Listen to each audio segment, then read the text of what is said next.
Now, moving over and bringing you recent updates from Trump's Asian trip is his tour. United States President Trump has concluded high-stakes trade talks with Chinese President Xi Jinping in South Korea, where both leaders agreed to reduce tariffs on exports in an effort to ease mounting tensions between the world's two largest economies. Let's take a look.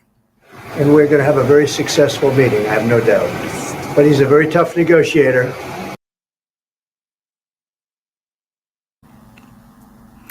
Trump and China's president right there. Now, the meeting, initially expected to last up to 4 hours, ended in under 2 hours.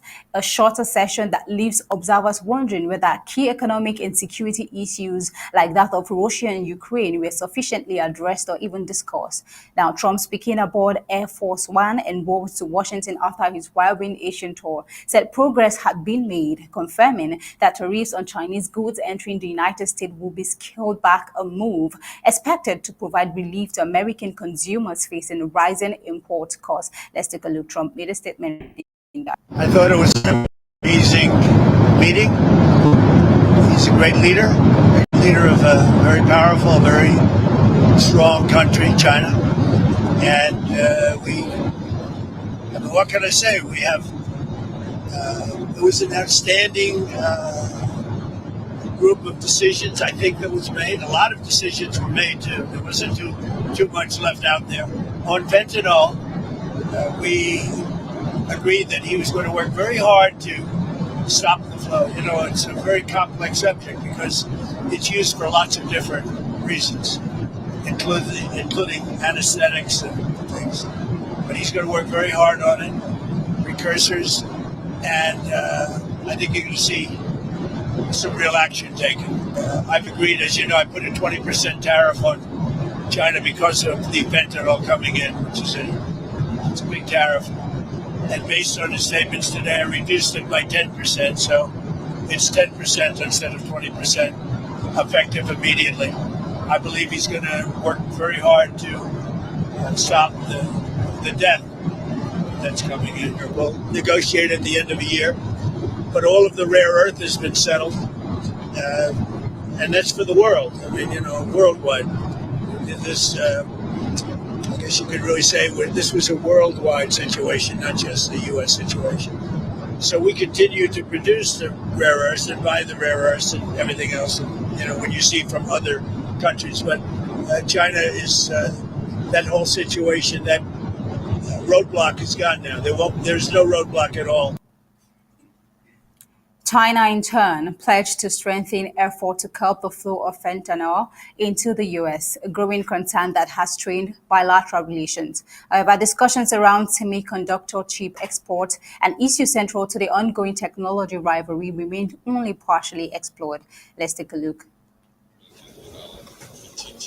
And it feels very warm seeing you again because it's been many years. Since your re-election, we have spoken on the phone 3 times, exchanged several letters, and stayed in close contact. Under our joint guidance, China-US relations have remained stable on the whole. Given our different national conditions, we do not always see eye to eye with each other, and it is normal for the 2 leading economies of the world to have frictions now and then. And in the face of winds, waves, and challenges, you and I, at the helm of China-US relations, should stay the right course and ensure the steady sailing forward of the giant ship of China-US relations.